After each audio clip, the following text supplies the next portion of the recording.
Awal tahun 2025 tampaknya industri properti sudah mulai bangkit, tapi apakah geliat kebangkitan sektor properti ini juga sudah menular Pak ke industri keramik? Oke, ini sebuah pertanyaan yang bagus Mbak Sasa.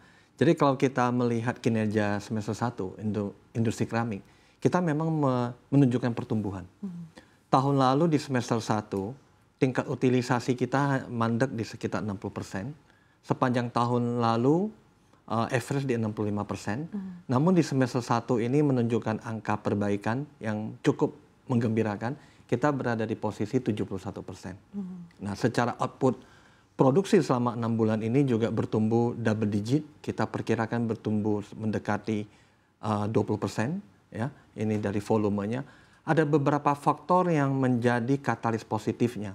Kenapa kita bisa bertumbuh cukup baik di semester 1? Salah satu faktor yang paling dominan adalah penerapan bea masuk anti dumping.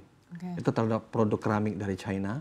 Kemudian juga disertai dengan Permen SNI wajib untuk keramik. Dan di bulan Februari ini diperpanjang kembali bea masuk tindakan pengamanan atau safeguard. Ini untuk 3 negara, untuk India, China, dan Vietnam.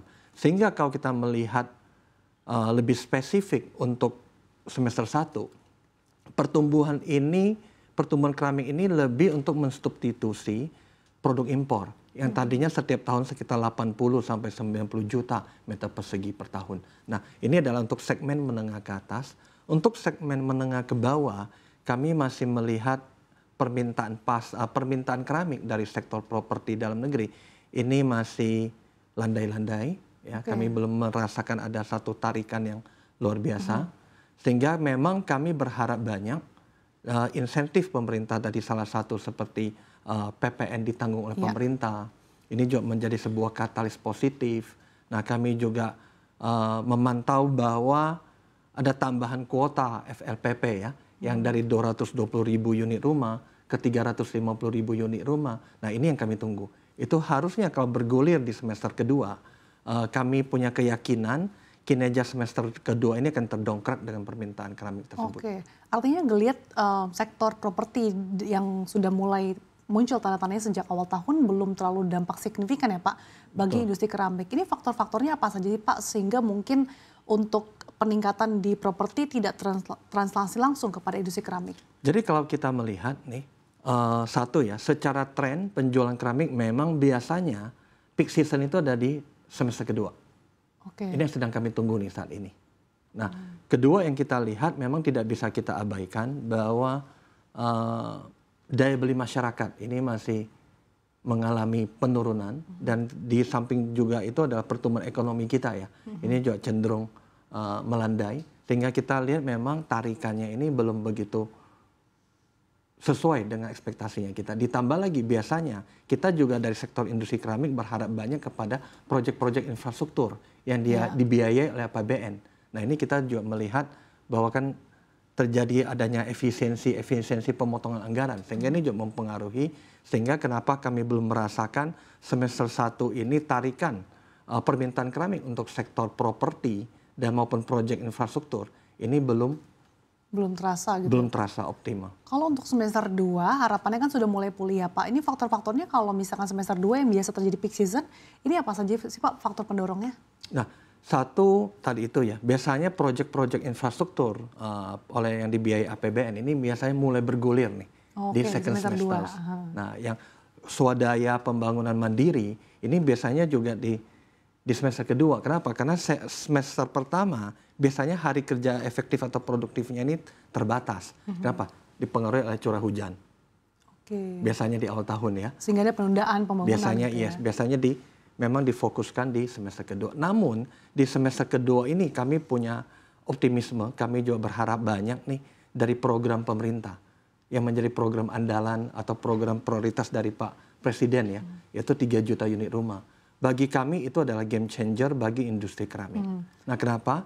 Karena kalau 3 juta unit rumah ini bisa bergulir, kita kalikan aja dengan perkiraan estimasi satu rumah standar 36 meter persegi. Ini artinya ada permintaan keramik baru itu mendekati 110 juta meter per tahun ya.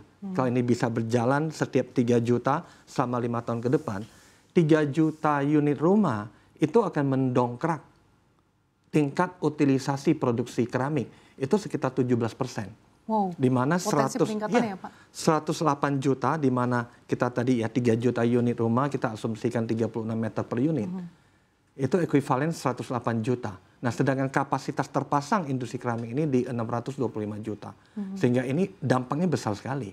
Ini akan meningkatkan utilisasi ini 17%. Nah, inilah yang membuat kami berani untuk menargetkan di mana semester 1 realisasi 71%. Jadi kami ekspektasi untuk di semester kedua ini tingkat utilisasi bisa meningkat ke 75%, sehingga average di tahun ini mendekati sekitar 73%. Harapannya kami salah satu tadi itu ya, FLPP bisa berjalan dengan baik, 350.000 unit rumah. Kemudian kami juga berharap meskipun tidak bisa full 3 juta unit rumah di semester kedua, namun minimal bisa 1 juta atau mendekati separuhnya.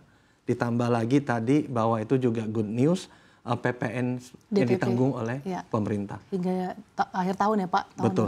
2025. Jadi secara overall kami dari sektor industri keramik tetap masih optimis.